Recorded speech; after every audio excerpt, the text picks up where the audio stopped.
Hello. Corel Draw video tutorial में मैं विजय मुल्सानिया आपका स्वागत करता हूँ।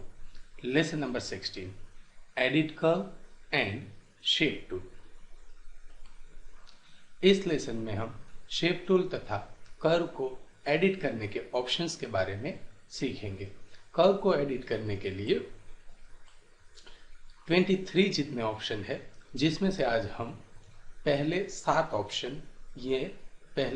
7 ऑप्शन सीखेंगे, जिनमें node selection mode, add node at middle of the segment, delete node, join path, break curve, convert curve into line और कन्वर्ट लाइन इनटू कर्व, यह ऑप्शन सीखेंगे।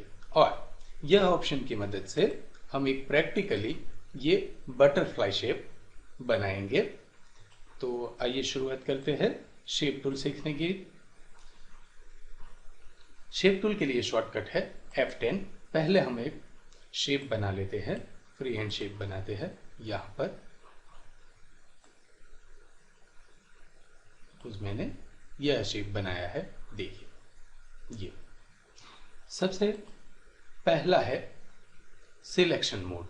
तो अभी हमारा सिलेक्शन मोड जो है वो रेक्टेंगुलर है, यानी कि मुझे इनमें से इस शेप के कोई नोड सिलेक्ट करने हो ऐसे पर्टिकुलर, तो ये रेक्टेंगुलर मार्क की मदद से हम सिलेक्ट कर सकते हैं। लेकिन यहाँ पर अगर हमने फ्री हैंड रखा होता तो हम इस तरह से फ्री हैंड सिलेक्शन कर पाते। तो ये सिलेक्शन के अंदर आने वाले सारे नोड्स है वो सिलेक्ट हो जाएंगे। यहाँ पर सपोज मुझे इतने नोड सिलेक्ट करने हैं, मैं इस तरह से सिलेक्ट कर सकता हूँ यहाँ पर। और अगर यहाँ पर रेक्टेंगुलर रखा है तो ये स्क्वायर सिलेक्शन बॉक्स आएगा यहाँ पर। दूसरा ऑप्शन है एड नोड्स। एड नोड के लिए आप डिलीट करते हैं, एक और लाइन ड्रॉ करते हैं यहां पर। देखिए, तो इस शेप के अंदर 1 2 3 और ये 4 नोड है। मैं यहां पर 2 नोड के बीच की जो लाइन है, क्योंकि ये लाइन, तो ये एक सेगमेंट है, ये दूसरी सेगमेंट है यहाँ पर, और ये तीसरी सेगमेंट से 2 नोड के बीच की जो लाइन है उसे सेगमेंट कहते हैं। ये हमारे कंट्रोल नोड है, ये नोड है, ये स्टार्टिंग पॉइंट है और ये एंडिंग पॉइंट है। यानी कि कर्व यहाँ से शुरू हुआ है, ये पहली सेगमेंट, ये दूसरी सेगमेंट और ये तीसरी सेगमेंट, 3 सेगमेंट में बना है। अब सेगमेंट के ऊपर हमें नोड ऐड करना हो तो यहां पर क्लिक करना है, यहां पर देखिए, ये एक हमारा नोड ऐड हो गया। डबल क्लिक करके भी आप नोड ऐड कर सकते हो कहीं भी, और वापस से डबल क्लिक करके आप नोड रिमूव भी कर सकते हो। जैसे कि डबल क्लिक करके हमने यहाँ पर ये नोड रिमूव कर दिया। देखिए, ये सारे नोड हमने रिमूव कर दिए। इस तरह डबल क्लिक से नोड ऐड किए जा सकते हैं, डबल क्लिक से नोड रिमूव किए जा सकते हैं। दूसरा एक तरीका है, आप यहाँ पर एक मार्क करें और कीबोर्ड से न्यूमेरिक की में से प्लस की प्रेस करें तो भी नोड ऐड हो जाएगा। और नोड सिलेक्ट करने के बाद अगर कीबोर्ड से आप न्यूमेरिक कीपैड से माइनस की प्रेस करते हैं तो नोड डिलीट हो जाता है। इस तरह से आप नोड को ऐड और डिलीट कर सकते हैं। Add node at middle of the segment. Suppose आपने यहां पर एक लाइन बना के रखी है यहां पर, अब एग्जैक्ट बीच में यहां पर नोड ऐड करना है। एग्जैक्ट इस लाइन के बीच में लाइन का एंडिंग पॉइंट सिलेक्ट कीजिए यहां पर और यहां से प्लस की प्रेस कीजिए। तो देखिए, एग्जैक्ट बीच में अब दोबारा अगर आप प्रेस करेंगे तो हमारे ये दोनों नोड अभी सिलेक्टेड है, यानी कि इस सेगमेंट के सेंटर में भी आएगा, इस सेगमेंट के सेंटर में भी एक नोड आएगा। देखिए, जितनी बार आप क्लिक करेंगे उतनी बार यह सेम हिस्सों में यह सेगमेंट बटेगी। सिलेक्ट करते हैं, डिलीट करते हैं। अब है दूसरा ऑप्शन ज्वाइन पाथ और ब्रेक कर्व। यहां से हम एक शेप ड्रॉ करते हैं, देखिए यहाँ पर, ठीक है। और इन्हें फील करते हैं, ये कलर फील कर देते हैं यहाँ पर। देखिए मैंने ये कलर यहाँ पर फील किया है, लेकिन यहाँ पर हमें ये कलर दिख नहीं रहा है। प्रॉपर्टी में देखिए आप, यहाँ पर ऑलरेडी ये कलर फील है, दिखता नहीं है क्योंकि अभी ये ओपन पाथ है। अगर ऐसे ओपन पाथ को आपको क्लोज पाथ बनाना हो तो आप शिफ्ट टूल लीजिए, यहाँ से दोनों स्टार्टिंग और एंडिंग पॉइंट सिलेक्ट कीजिए और यहाँ से ज्वाइन पाथ कर दीजिए। यहाँ से जैसे ही ये पाथ ज्वाइन होगा इसके अंदर फील आ जाएगा। देखिए ज्वाइन पाथ करने पर ये क्लोज पाथ है तो इसमें हमें फील दिखता है, लेकिन अगर हम सपोज इस पॉइंट को ब्रेक कर देते हैं यहाँ पर से, ये ब्रेक कर्व यहाँ पर फील निकल जाएगा और ब्रेक कर्व करने पर ये यहाँ से ऐसे अलग हो जाते हैं। यहाँ पर देखिए ये अलग हो गया। यहाँ पर सपोज मुझे यहाँ से भी अलग करना है और ये दोनों सेगमेंट मुझे अलग अलग चाहिए तो आप यहाँ से ब्रेक कर्व कर सकते हैं।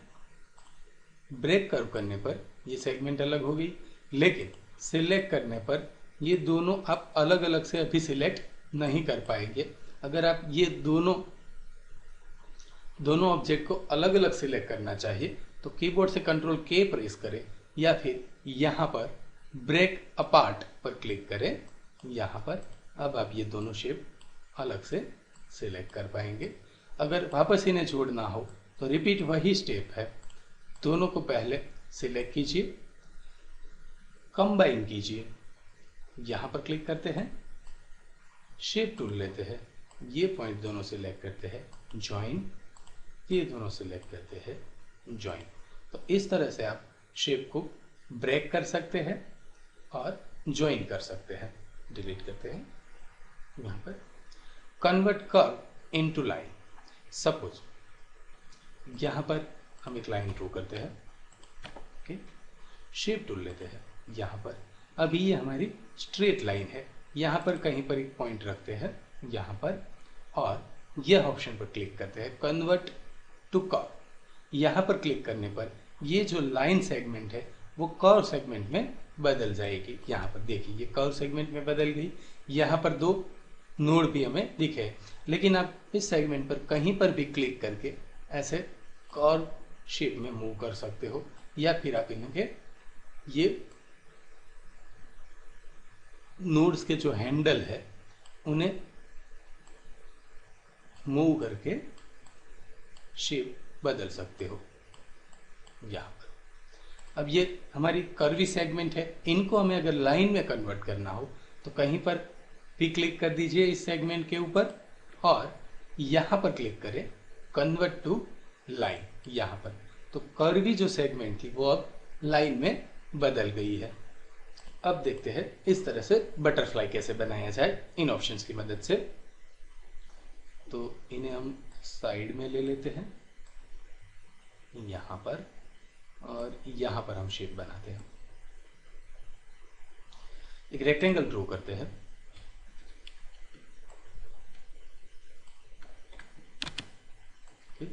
यहाँ पर कन्वर्ट टू कर्व करते हैं, यहाँ पर शेप टूल लेते हैं, डबल क्लिक करके यह नोड रिमूव करते हैं, ओके, यह नोड सिलेक्ट करते हैं। तो ये यहाँ से हमारा स्टार्टिंग पॉइंट था और यहाँ से इस तरह से ये शेप बना है। तो इस सेगमेंट के ऊपर अगर हम यहाँ से प्लस करते हैं तो पॉइंट्स मिलेंगे, नोड मिलेंगे। ऐड करते हैं एक बार और, ठीक है। तो ये हमने ऐड कर दिए। अब इन सारी सेगमेंट्स को हम कन्वर्ट टू कर्व कर रहे हैं यहाँ पर से, ताकि हम इसे कर्व शेप दे सके। क्लिक करते हैं यहाँ पर और इसे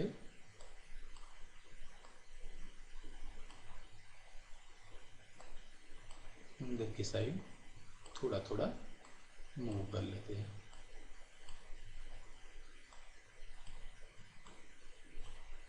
ओके, डबल क्लिक करते हैं यहाँ पर तो ये पॉइंट रिमूव हो गया। अब इस सेगमेंट के ऊपर राइट क्लिक करते हैं, टू कर्व देते हैं यहाँ पर और इस सेगमेंट को यहाँ से अपनी मर्जी मुजब हम ड्रैग कर लेते हैं यहाँ पर। ओके, यहाँ पर सिलेक्ट करते हैं दोबारा क्लिक करते हैं और इन्हें रोटेट कर लेते हैं।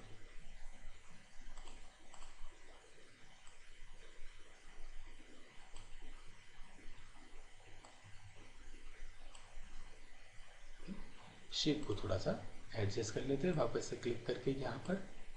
तो ये कुछ इस तरह से है।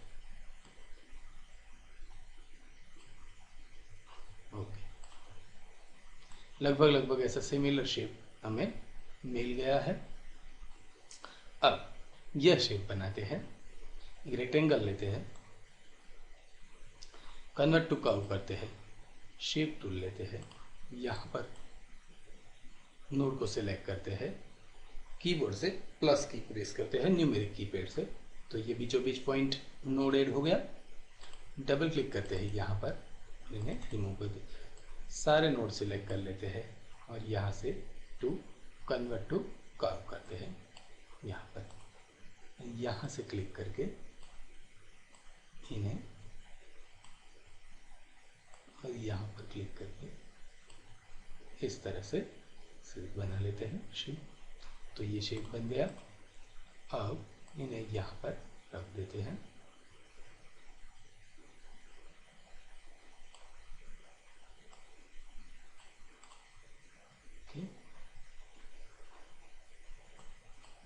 एलिप्स ड्रॉ करते हैं, कंट्रोल की प्रेस करके रखते हैं, यहाँ पर सेंटर में ले लेते हैं, सी प्रेस करते हैं, दोनों ऑब्जेक्ट सिलेक्ट करके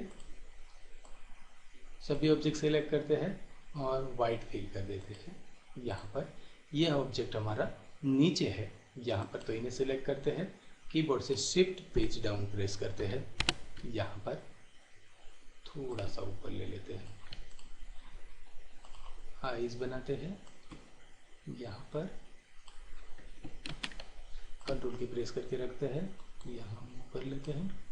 अब सेम मुझे यही ऑब्जेक्ट डुप्लीकेट बनाना हो तो मैं यहाँ से ड्रैग करता हूँ, राइट क्लिक करके छोड़ देता हूँ, फिर लेफ्ट क्लिक छोड़ता हूँ तो भी बनता है। और अगर डिलीट करते हैं, इसी शेप को मुझे डुप्लीकेट बनाना हो तो कीबोर्ड में से न्यूमेरिक कीपैड में से मैं प्लस की प्रेस करूँगा तो भी ये डुप्लीकेट ऑब्जेक्ट आपको मिलेगा। यहाँ पर से मूव कर लेते हैं यहाँ पर, तो ये हमें डुप्लीकेट मिल गया। शिफ्ट की प्रेस करके थोड़ा सा बड़ा कर देते हैं, शेप टूल लेते हैं, यहाँ पर क्लिक करते हैं तो ये आर्क शेप में बदल जाएगा। 270 एंगल है, इसकी जगह हम 180 कर देते हैं। ओके, ओ ये तो उल्टा स्माइली हो गया, तो यहाँ पर क्लिक करते हैं, change direction. Okay, now it's okay. तो इस तरह से आप यहाँ पर बना सकते हो। यह लाइन बनाते हैं, फ्रीहैंड टूल से लाइन ड्रॉ करते हैं, यहाँ से यहाँ तक, शेप टूल लेते हैं, राइट क्लिक करते हैं तो कर्व करते हैं और यहाँ से इन्हें बदल देते हैं, सिलेक्ट करते हैं और यहाँ से एरो हेड दे देते हैं ये वाला, तो ये बन गया। अब रिपीट सिलेक्ट करते हैं, कंट्रोल की प्रेस करते हैं, यहाँ से मूव करते हैं, यहाँ पर राइट क्लिक करके डुप्लीकेट बना लेते हैं और यहाँ से पकड़ के इन्हें कंट्रोल की प्रेस करके रखते हैं और यहाँ तक मूव कर लेते हैं। ओके, तो ये भी हमारा ये शेप भी बन गया। इन्हें भी थोड़ा सा मूव कर लेते हैं। अब इन्हें डुप्लीकेट कर लेते हैं,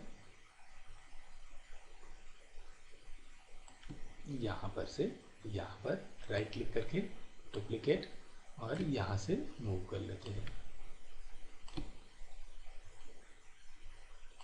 ओके, ये दोनों ऑब्जेक्ट ओवरलैप हो रहे हैं, इसलिए हम कीबोर्ड से ऑल्टर प्रेस करते हैं और यहाँ पर इतना मार्किंग ड्रॉ करते हैं। तो ये जितने भी ऑब्जेक्ट को टच होता है, ये बॉक्स, वह सारे ऑब्जेक्ट सिलेक्ट हो जाएंगे। तो ये यहाँ पर इतना ड्रॉ करने के बाद में माउस क्लिक छोड़ता हूँ तो ये सारे ऑब्जेक्ट सिलेक्ट हो गए, 9 ऑब्जेक्ट। इन्हें हम साइड में मूव कर लेते हैं यहाँ पर। ओके, अब ये बीच के शेप ड्रॉ करते हैं यहाँ पर। कंट्रोल की प्रेस करते हैं, सीधी स्ट्रेट लाइन ड्रॉ करते हैं, यहाँ से यहाँ तक शेप टूल लेते हैं और यहाँ से प्लस। तो ये बीचों बीच में पॉइंट ऐड हो गया, इन्हें हम ऊपर ले लेते हैं,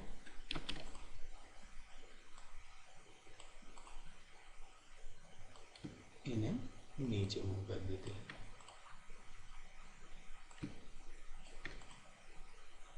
अगर यहाँ पर ऐसे परफेक्ट नहीं आ रहा हो, दिक्कत आ रही हो, तो आप स्नैप टू ऑब्जेक्ट ऑप्शन का भी उपयोग कर सकते हैं। इन्हें डिलीट करते हैं, यहाँ पर जाते हैं, snap two objects option on करते हैं, तो यहाँ पर लाइन ड्रॉ करने पर आपको देखिए यहाँ पर एज स्नैपिंग मिलेगा। तो इनसे आप आसानी से यह लाइन ड्रॉ कर सकते हैं। देखिए यहाँ पर शेप टूल लिया, ऐड नोड किया बीच में और इन्हें यहाँ से मूव कर लेते हैं, डुप्लीकेट बना लेते हैं, नीचे भी डुप्लीकेट बनाना है हमें, यहाँ पर भी ऐसे शेप टूल लेते हैं,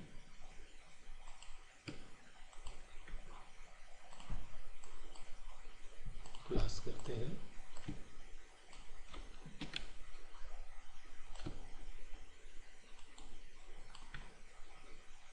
शेप टूल लेते हैं। यहाँ पर snap to object option on होने की वजह देखिए यहाँ पर सीधे ही स्नैपिंग आ जाएगा। तो आप जल्दी से इन्हें यहाँ पर ड्रॉ कर पाएंगे। यहाँ से यहाँ तक राइट क्लिक करते हैं यहाँ पर टू कर्व, और ये कर्व लाइन ड्रॉ हो गई है हमारी। एक दूसरी लाइन ड्रॉ करते हैं यहाँ पर, यहाँ से यहाँ तक शेप टूल लेते हैं, राइट क्लिक टू कर्व और यहाँ पर एक लाइन ड्रॉ करते हैं। तो ये लगभग ऐसा शेप ड्रॉ हो गया है हमारा। ये दो लाइनें ड्रॉ करते हैं,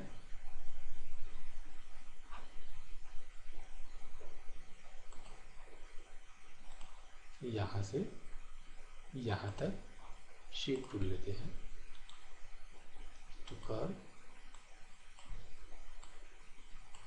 और इस तरह से कर्व लाइन बना देते हैं।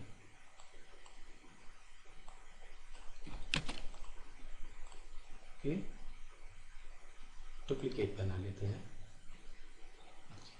Snap to object option on होने की वजह से एकदम बाजू में हम लाइन नहीं बना पा रहे हैं, तो control Z alter Z press कर दीजिए एक बार, तो ये स्नैप टू ऑब्जेक्ट जो है वह बंद हो जाएगा और अब आसानी से यहाँ पर बाजू में लाइन बना सकते हैं। F10 प्रेस करते हैं या तो फिर शेप टूल लेते हैं और यहाँ पर आप शेप को एडजस्ट कर देते हैं।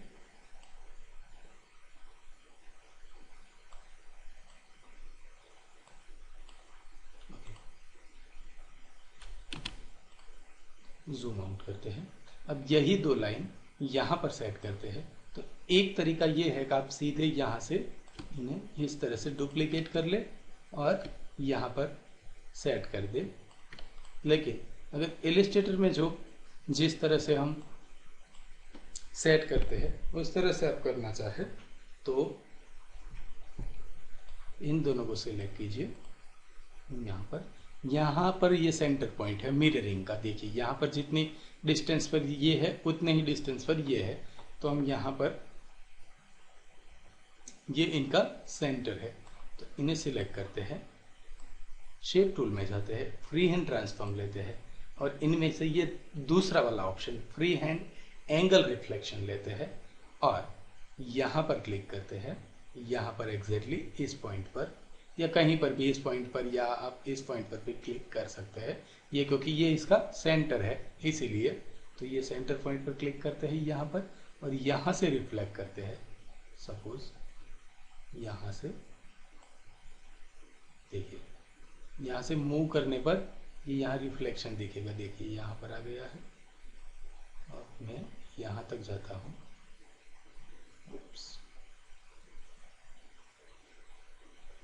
यहाँ पर राइट क्लिक करके छोड़ देते हैं, तो ये यहाँ पर ये दो ऑब्जेक्ट रिफ्लेक्ट हो जाएंगे। सेलेक्ट करते हैं, यहाँ पर थोड़ा सा आगे पीछे रह गया है, डिलीट कर देते हैं। ये वाला तरीका अपनाते हैं यहाँ पर, और यहाँ पर मूव कर लेते हैं जितना हमें चाहिए उतना।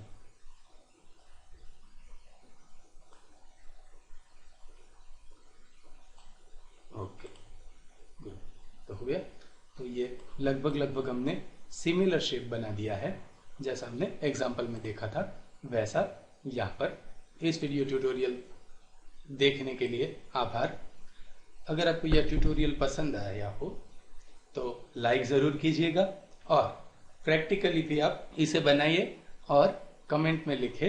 अगर आप प्रैक्टिकल कर रहे हैं तो भी मुझे बताइए। अगर कोई दिक्कत आ रही है तो आप कमेंट्स कर सकते हैं। अगर आपको कोरल ड्रॉ के कोई और ऑप्शन में भी दिक्कत आ रही है तो आप मुझे कमेंट करके लिख सकते हैं। जितनी जल्दी हो सके आपको आंसर देने की कोशिश करूंगा। धन्यवाद, थैंक यू।